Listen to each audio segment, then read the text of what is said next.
মায়েরা তো সারা বছর আমাদের জন্য কত কিছু করে বলো। তো তাদের স্পেশাল দিনটা আরো স্পেশাল করে তোলা কি আমাদের দায়িত্ব নয়? সো হ্যালো এভরিওয়ান, আমি পিহু। আশা করি তোমরা সবাই অনেক ভালো আছো আর আমিও খুব ভালো আছি। তোমরা তো জানোই আমার লোকেশন কোন্নগর, হাওড়া টু ব্যান্ডেলের মধ্যে। তোমরা যারা চাইছো আমার কাছে কেক অর্ডার করতে, তারা স্ক্রিনে দেওয়া নম্বরে হোয়াটসঅ্যাপ বা কল করতে পারো।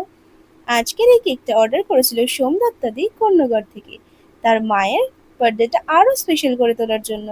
তো এটা ছিল হাফ পাউন্ডের একটা বাটারস্কচ ফ্লেভারের কেক। দিদিভাই আমাকে একটা রেফারেন্স পিকচার দিয়ে দিয়েছিল, তো আমি সেরকমই বানিয়ে দিয়েছিলাম। কেকটা কিন্তু খুবই সিম্পল ছিল, যেমনটা মায়েরা হয়। কেকটা দিদিভাই আর আন্টির খুব ভালো লেগেছিল। তো দিদিভাই আন্টির বার্থডে সেলিব্রেশনে কিছু ফটো আমাকে শেয়ার করেছিল, তা আমি সেটা ভিডিও শেষে অ্যাটাচ করে দেবো, তোমরা দেখে নিও। তো কেকটা তোমাদের কেমন লাগলো কমেন্ট করে জানিও, আর ভালো লাগলে একটা লাইক করে দিও। আর সামনেই তো টিচার্স ডে, তার জন্য কিন্তু অর্ডার নেওয়া স্টার্ট হয়ে গেছে। তোমরা ঝটপট অর্ডার করে ফেলো। দেখা হচ্ছে নেক্সট ভিডিওতে। Thanks for watching and keep supporting. By.